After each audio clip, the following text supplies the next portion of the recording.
Well, here we have it. What is up, everyone? Welcome back to the channel. Today we're following up on a video I did a couple weeks ago about a biofertilizer using a soil inoculant and how that impacts the growth of a plant. So if you remember in that past video, and if you don't, please check it out before you watch this one because it won't make a lot of sense, is we tested out putting a potting soil mixture together. We put in some organic fertilizer, my Epic Soil Starter.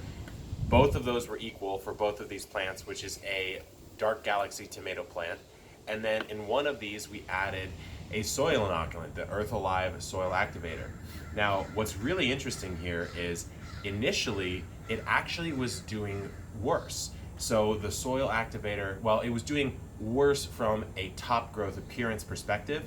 And what ended up happening is it sort of slowed down and then rapidly outpaced the other plant, which I found absolutely fascinating. We've got our our experiment one over here, and we've got our control over here, which, as you can see, it's a little bit different in size. And in fact, we also have some early fruits forming on this one over here as well. And so I emailed the folks over at Earth Alive because I was really confused as to, first of all, why it appeared to be growing a little slower, and then second of all, why it then sped up. And so a couple theories that we came up with is, number one, at the start, if you put a biofertilizer or soil inoculant in soil that's got some organic matter, those bacteria are going to be rapidly reproducing because they have a ton of food down in the soil, and then in fact can actually make the organic fertilizer bioavailable potentially too quickly, and then you can get some chlorosis or some nutrient overabundance, or in hydroponics we would call that nutrient burn. There's too much nutrition. Now over here in the control, what we noticed is that that didn't happen, right? So the organic fertilizer, there's likely a good amount that is still within the soil. It's not bioavailable yet. It's still going through that process of breaking down because there aren't as many bacteria in this one. So then what we thought about is, okay, that's why it was potentially slower at the start, but then after the plant recovered from some of that damage, then the root structure of the plant down here really started to develop and prepare the plant for vigorous top growth, which is what you're seeing here. So you're seeing a difference in height of somewhere around 3 inches. You're seeing on this side over here some early fruiting. There's two fruits being set right here.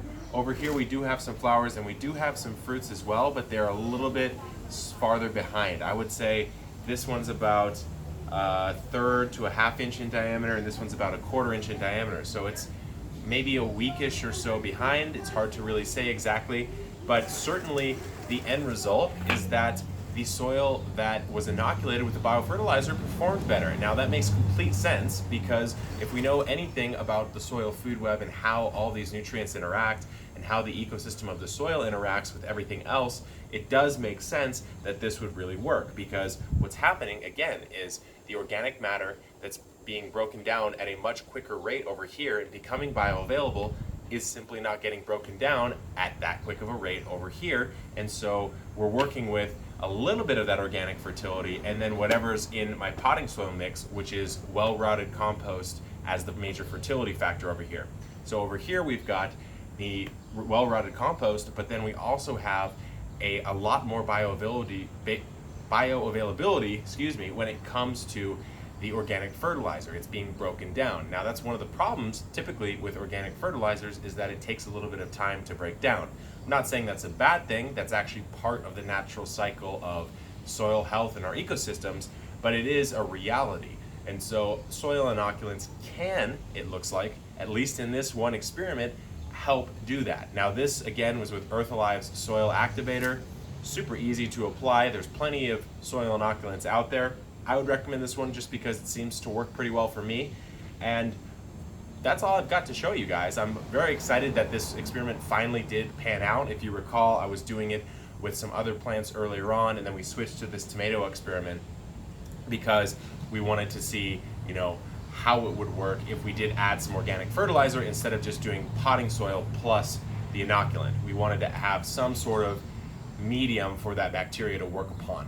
And so it looks like it worked out pretty well. I'm excited about both of these tomatoes. You'll eventually get a video from me about growing tomatoes in 5-gallon buckets because I've already got them here, so I might as well show you how I do it. And until next time, guys, good luck in the garden and keep on growing. I'll see you in the next one.